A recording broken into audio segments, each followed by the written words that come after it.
Estamos en el cafetín con el pastor Carlos Redimín Sánchez. Le damos gracias a Dios por este momento.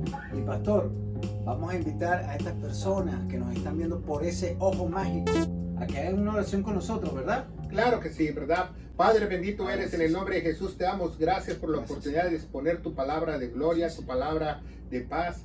Danos sabiduría, Señor, para que nosotros podamos transmitir este mensaje de tu sana doctrina a otros en el poderoso nombre de Cristo Jesús. Amén. Amén, amén. Y bueno, pastor, estamos celebrando nuestra antesala número 47. Le damos gracias y a todas esas almas despiertas en lo que es la palabra de Dios y que están buscando cada día, ¿verdad, pastor? Esos tesoros que están escondidos allí. ¿Correcto? Claro que sí, ¿verdad? Apóyenos en su oración para que esta palabra la podamos llevar muy lejos para darle toda la gloria a nuestro Señor Jesucristo. Amén. Y nos pueden ubicar por estas redes sociales que están acá, abajo los hashtags, y también a las personas que se encuentren en esta área, ¿verdad, pastor? Claro que sí, ¿verdad? Los que viven alrededor de la área de Clarksville, Tennessee, los invitamos a que participen en algunos de nuestros servicios. Estamos para servirles. Te esperamos los miércoles y los domingos. Exactamente. Bueno, pastor, aquí hay algo que es muy importante, como todo lo que se ha hecho, ¿verdad? Lo que es la antesala, ¿verdad? Y tenemos un tema que es muy, digámoslo así, es un plático especial, es como es algo importante, pues. ¿Acaso la Biblia se contradice? Ese es el tema. Y bueno, pastor, primeramente quisiera saber qué significa la palabra contradecir. Claro que sí, ¿verdad? Porque si este es el tema, que si la Biblia se contradice, tenemos que tener la definición etimológica de la palabra contradecir, ¿verdad? Pero contradecir no es lo que nosotros pensamos, sino lo que se establece en el lenguaje, en el vocabulario que usamos todos nosotros. Contradecir significa lo contrario, lo opuesto, lo que se ha dicho o afirmado, lo opuesto que se ha caracterizado de lo que se ha dicho. En otras palabras, tiene que contradecirse, estar completamente opuesto a lo que se dijo. En otras palabras, si yo digo blanco, es negro. Exactamente. Pastor, y podemos tener algunos ejemplos de estas contradicciones, porque hay a veces en la palabra, y en verdad es válido de que hay pasajes en la Biblia de que a veces se dice una cosa y en otro lado pareciera que se dice de otra manera, ¿verdad? De una manera diferente, con diferentes, digamos, detalles o de diferente tipo de forma que la gente se expresa en su vocabulario, pero no se contradice la Biblia en absolutamente. La Biblia no se contradice. Ok, pastor. Voy a dar un ejemplo de lo que puede ser, primero, una diferencia, porque diferencia puede ser una cosa y contradicción otra, ¿correcto? Claro que sí. Esta es una esposa, ¿verdad? Que, bueno, llega su esposo a la casa y le dijo, oye, me vinieron a visitar unos amigos y comimos, ¿verdad? Pero cuando llama a la mamá, ella le dice a su mamá, ¿verdad? Que mamá, vino Marta y Ricardo, o Marta y Juan, vamos a ponerle ese nombre, vinieron a la casa y comimos, y hasta comimos un pastel y todas estas cosas. Entonces, aquí hay una diferencia, no es contradicción, ojo, es una diferencia. Hay una versión corta y una versión como más específica. Entonces, la versión corta la tiene el esposo. Vinieron unos amigos y comieron conmigo, ¿verdad? Ahora, esto es lo que usted me está diciendo. La versión completa la tiene la mamá, que le dice, vinieron unos amigos míos, Marta y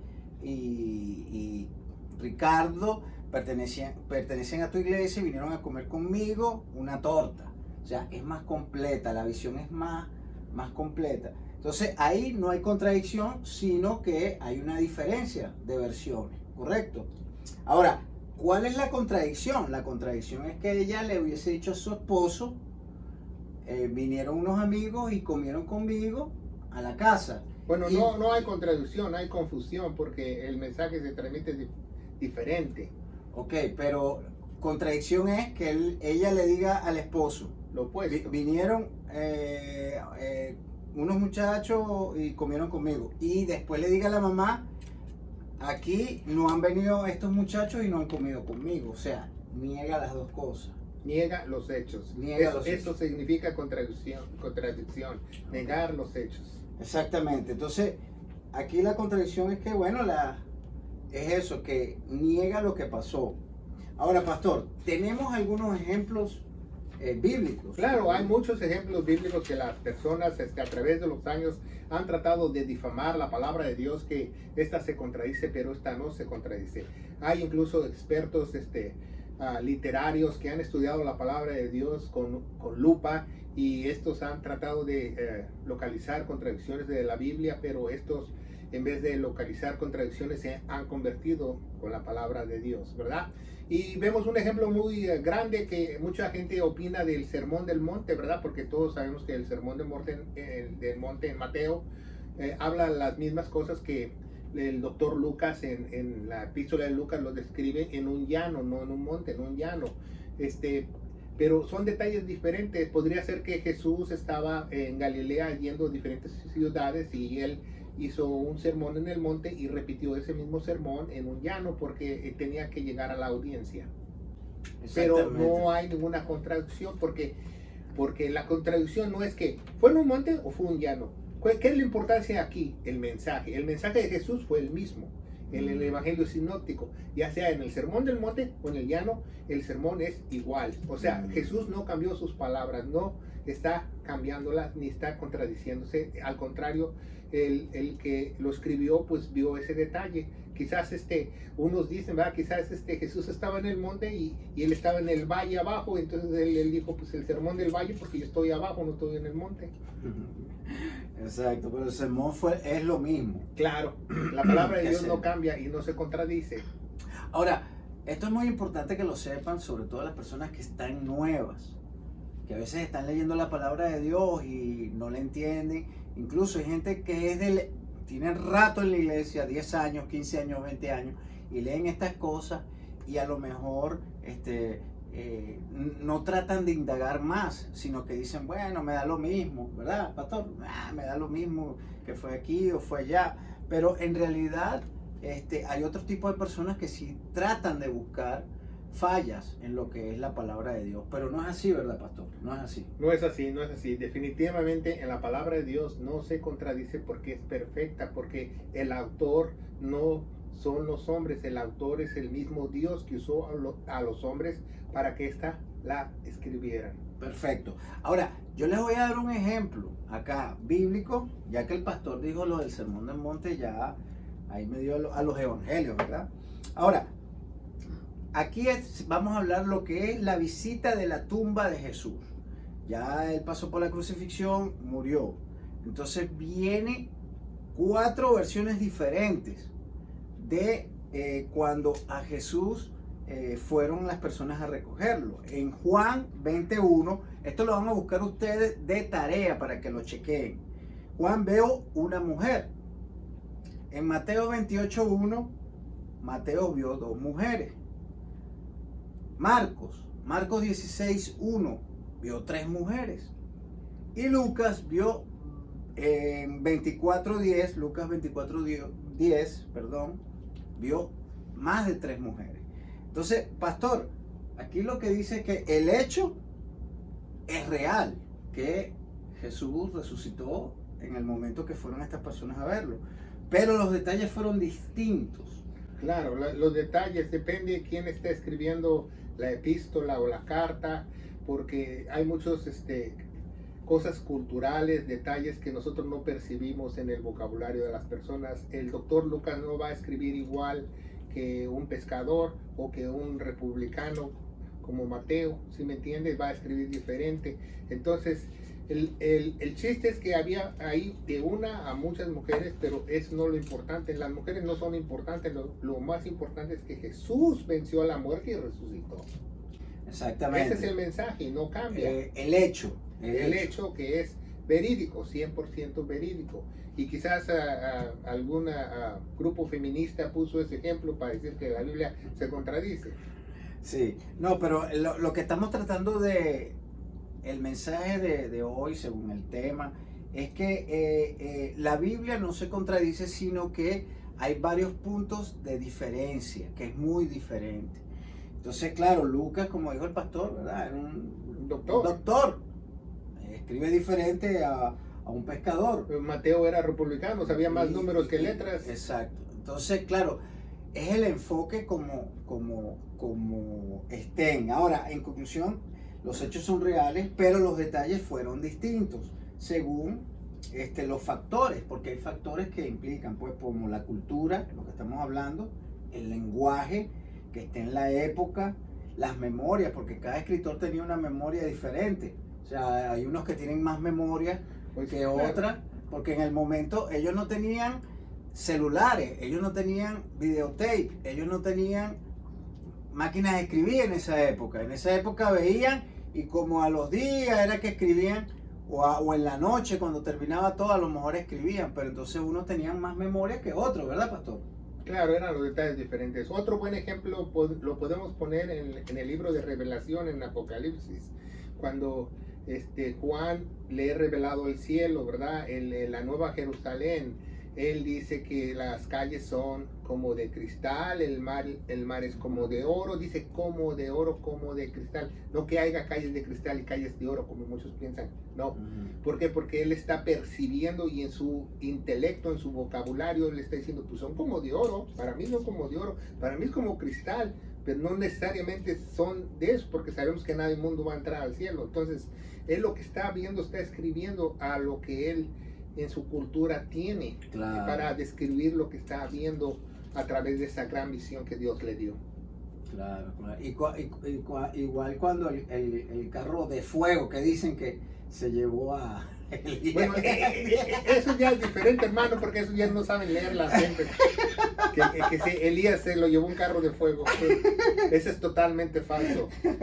Elías se lo llevó un torbellino, no un carro de fuego. Esa es la cuestión, pero es lo interesante. Por eso es que uno tiene que indagar, ¿verdad, pastor? Bueno, leer y poner atención a lo que está leyendo. Otro ejemplo muy fácil, lo vamos a poner en Génesis. En Génesis capítulo 2 dice que el Señor plantó un huerto en el este del Edén. Y todo el mundo le llama el jardín del Edén. ¿De dónde sacaron eso?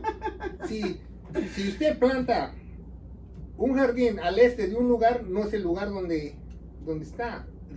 Dice al oriente, al este. Entonces, el Edén es como en Turquía, es una zona de Escandinava que no hay mucha vida ahí. Los expertos, los eruditos dicen que el jardín del Edén se plantó al este, pero todo el mundo le llama el jardín del Edén. Sí, y una cosa es jardín y otra cosa es un huerto. Claro, pero lo llaman mal. ¿Por qué? No saben leer. Exacto, no indagan. Por eso que es importante. Pastor, aquí vamos a mencionar 4 ejemplos, ¿verdad? Agarramos estos ejemplos, hermano, porque el tiempo es corto y en realidad tenemos que avanzar. Vamos a analizar Juan 14:27, ¿verdad? Y Mateo 10:34, que hablan de la paz, pero son 2 formas que supuestamente se pueden contradecir, pero lo vamos a analizar ahora. Pastor, Juan 14:27, ¿qué nos dice? Juan 14:27 nos dice, la paz os dejo, mi paz os doy, yo no las doy como el mundo las da, no se turbe vuestro corazón, ni tenga miedo, ¿verdad? Y si vemos en Mateo 10:34, y dice, no penséis que he venido a traer paz en la tierra, no he venido a traer la paz, sino espada. Ajá. Entonces, aquí hay una supuesta contradicción que dice, mi paz os dejo, mi paz os doy, y en la otra dice, aquí yo no he venido a traer paz, aquí yo traje espada. Entonces, ahí es donde uno dice, ¿verdad? Y entonces, pastor, ¿qué podemos analizar de estas palabras? Que son dos diferentes frases muy diferentes que Jesús dice, ¿verdad? Que él está revelando en Mateo el propósito de Dios para los israelitas, que Él no ha venido con espada, sino a traer esa paz, y en la otra dice que Él es la paz, porque Él es el príncipe de paz, consejero admirable, príncipe de paz, y por eso cuando nosotros lo tengamos en nuestro corazón, nos las va a dar. Ok, perfecto. Pero entonces la parte sería, Él es la paz. Él es la paz, y eso nada cambia, eso es lo real, lo verídico. Ok, pero entonces cuando Él dice, yo no he venido a traer paz, sino espada, ¿a quién se está hablando aquí? Porque entonces la Al paz que Él juicio. nos da, la paz que Él nos da es a nosotros, los que tenemos la promesa, Sí. ¿correcto? Correcto. Y a los que le viene juicio es a los que no lo tienen a Él. Exactamente. Son dos cosas distintas, dos cosas diferentes, ¿verdad? Y ahí es donde vamos. Son dos cosas distintas, dos frases diferentes, no tenemos por qué decir que Él se está contradiciendo. Exacto, aquí no hay una contradicción. Mi paz os dejo, mi paz os doy. ¿A quién? A los que creen en Él. Ahora, trajo violencia, espada y quita la Y paz juicio. a juicio. ¿A los que qué?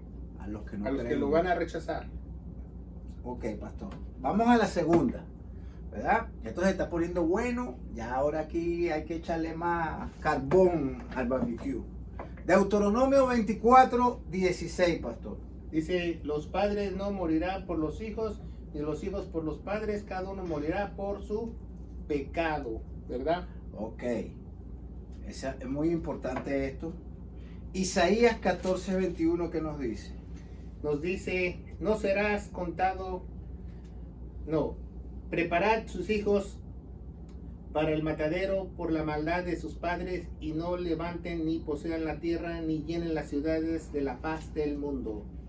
Ok. ¿Verdad? Aquí vemos dos posiciones distintas también. Claro, Que ¿no? pareciera que fuera contradictorio, pero no lo es. Claro, en una está hablando el profeta Isaías a Babilonia, lo que está pasando en Babilonia, ahí está profetizando a los que están en cautiverio, los 70 años. En la otra, en Deuteronomio, Ujú. está hablando del pecado, de que el pecado es individual, que no, los hijos no pueden llevar nuestro pecado. Y de ahí, pastor, podemos sacar de que eso de padre espiritual, eso no existe. Claro, y tampoco de la maldición generacional, como muchos en la Exactamente. falsa doctrina esta. Exactamente. Entonces, ojo pelado. Nosotros tenemos varios programas sobre este tema, ¿verdad, pastor? Sí, claro que sí. Lo vamos a dejar aquí abajo en el video. Después que terminen este video, ustedes pueden checar lo que es la falsa doctrina de las maldiciones generacionales, y también llamarle papá a un pastor o a un líder, entre comillas, espiritual. Pastor, seguimos con el tercer ejemplo. El tercer ejemplo habla sobre el arrepentimiento. Vamos a buscar a Éxodos 32, del 11 al 14. Vamos a leer ese primero. Éxodo 32 del 11 al 14 dice, entonces Moisés oró en presencia del Señor su Dios y dijo, oh Señor, ¿por qué encenderá tu furor contra tu pueblo que sacaste de la tierra de Egipto con gran poder y mano fuerte? Por tanto, hablar a los egipcios diciendo, para mal los sacó, para matarlos en los montes, para raerlos sobre la faz de la tierra. Vuélvete el ardor de tu ira, arrepiéntate con este mal a tu pueblo. Ok. Aquí está hablando Moisés, ¿verdad? Pidiendo por el perdón de Israel. Ahora, número 23, pastor. Número 23. Número 23 nos dice, Dios no es hombre para que mienta, ni hijo de hombre para que se arrepienta. Él dijo y no hará, habló y no lo ejecutará. He aquí, he recibido la orden de bendecir. Él dio bendición y no podré revocarla. No ha tomado iniquidad de Jacob, ni ha visto la perseveranza de Israel. El Señor es su Dios y está con él, y el júbilo del rey y en él. Ok. Entonces este es el número 23 del 19 al 21. Correcto. Ok. Entonces, pastor, en una dice Moisés que ora para que Dios se arrepienta, ¿verdad? Y en la otra dice que Dios no se arrepiente porque él no dice mentiras, él no dice... O sea, hay una contradicción aquí supuestamente, pero en realidad, ¿qué significa estos dos textos, pastor? Bueno, en realidad uno habla, Balaam bendice a Israel cuando trataron de maldecir a a Israel y no pudo el Balaam, entonces él tuvo que bendecirlo, ¿verdad? Y la otra se refiere a otra situación en el desierto del día que ellos pecaron con el becerro de oro, ¿correcto? Entonces ellos tenían que recibir un castigo. Moisés trató de interceder, pero no pudo porque él ya se los había advertido. Okay. Entonces, si ya se lo advirtió, él es no hombre para que mienta. Se fija, no se contradice la palabra de Dios. Exactamente. Pero aquí hay algo como que más profundo también, porque Dios también vio el corazón y él sabía lo que iba a hacer con el pueblo de Israel. Claro. O sea, él lo iba a castigar, ¿verdad? Pero este pueblo siguió, ¿verdad? En ese momento los perdonó, pero siguieron haciendo las cosas como no eran. Y bueno, dicen que hasta un día mató 14,000, después mató a 70,000. Claro. Correcto. Ahora, Dios nunca se arrepiente. Y Él está hablando de sus promesas. Exacto. O sea, todo lo que Él nos ha prometido, Él lo va a cumplir. Ahora, hay que estar pegado de Él. Y hay que buscarlo en espíritu y en verdad, dice la palabra. Pastor, es importante como para las personas que nos están viendo, que están empezando los caminos de Dios, o aquellos que ya tienen tiempo, pero ahora están como abriendo sus ojos de que tienen que escudriñar la palabra por estos tiempos de, digamos, de pandemia, entre comillas, han hecho de que la gente despierte espiritualmente. Es necesario leer el contexto completo de cada versículo para que se interprete mejor la palabra de Dios. Claro que sí, ¿verdad? La palabra de Dios no se interpreta muy lógicamente. ¿Qué es lógicamente? Lo que usted está leyendo, usted está creyendo. Eso es la lógica del hombre. Dios vino a destruir la lógica.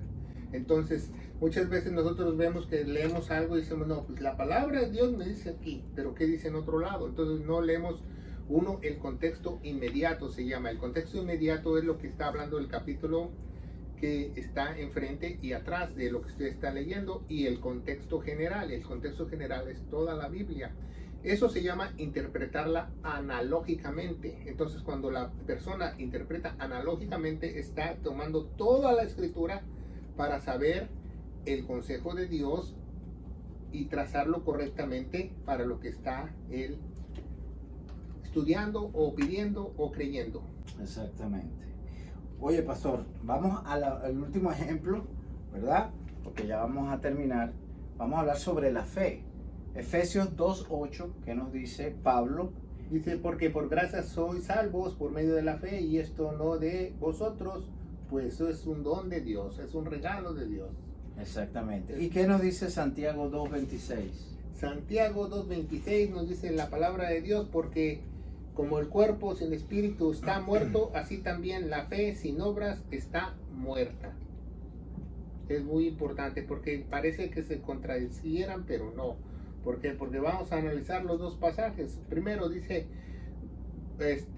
Efesios 2:8 dice que por gracias y por fe somos salvos.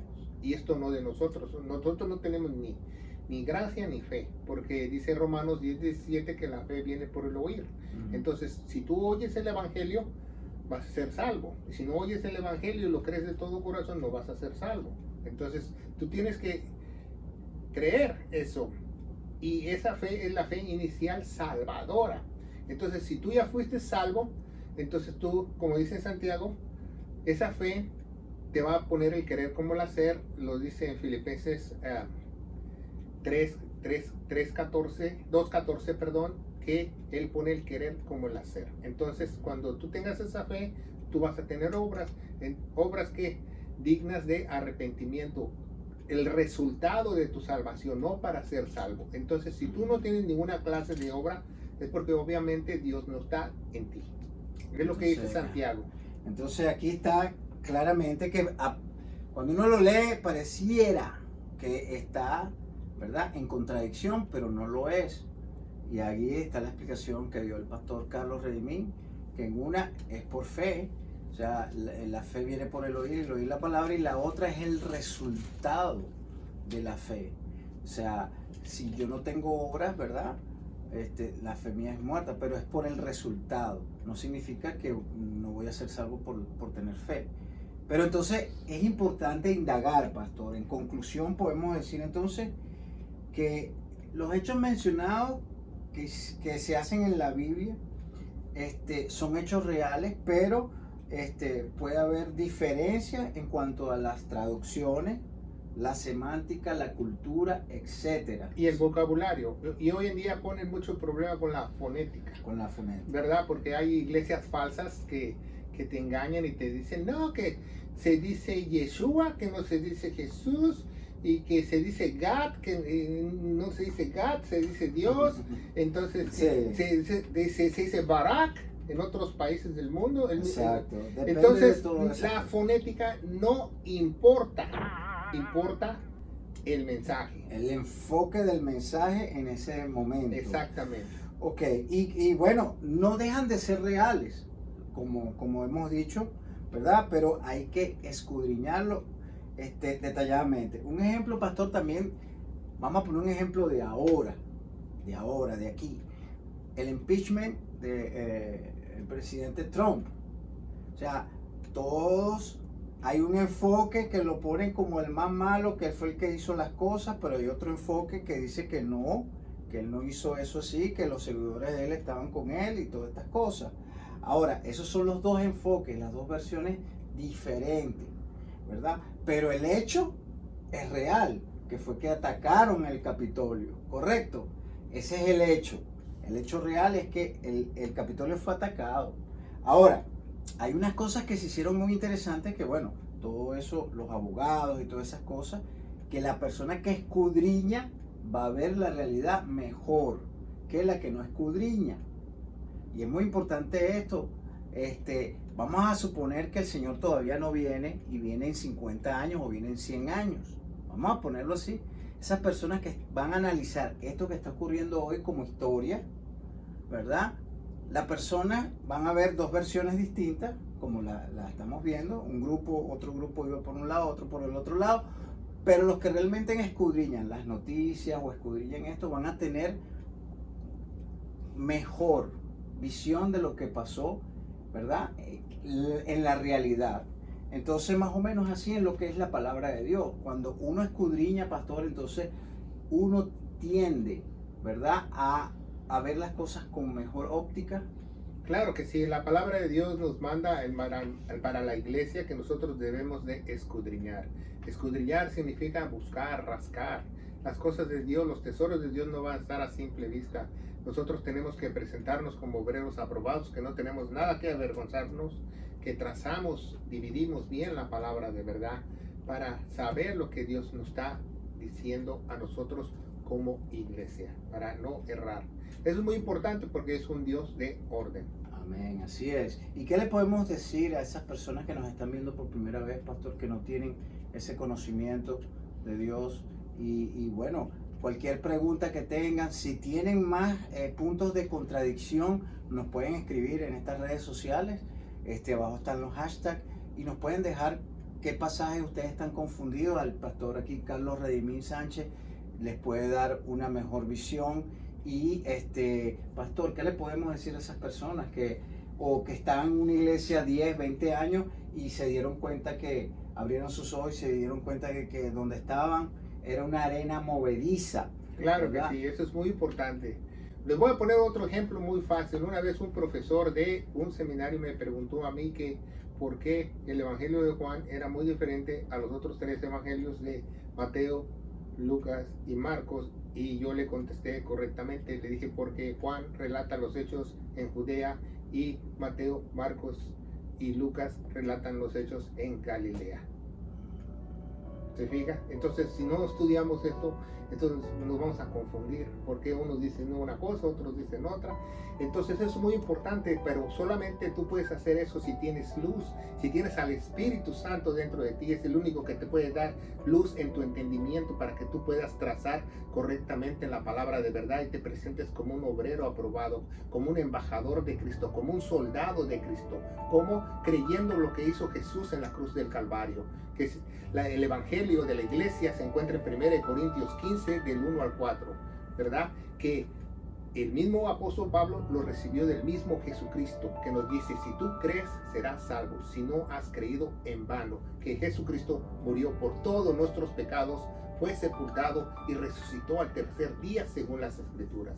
Y las Escrituras dicen que tenemos que tener fe en esa preciosa sangre para que nosotros seamos redimidos, seamos cambiados, transformados, seamos una nueva criatura. Cuando Dios te hace una nueva criatura, te va a dar una nueva mentalidad, una nueva forma de pensar las cosas, una forma que Él te va a hacer dirigir para que tú estudies la palabra de Dios, te va a dirigir a la iglesia correcta para que Él te capacite, porque al que Dios llama, Él lo capacita, ¿verdad? El que comienza la buena obra la va a perfeccionar. En el nombre poderoso de Cristo Jesús y la iglesia de Dios dice, amén. Que Dios los bendiga. Y pasa la voz. Dios te bendiga.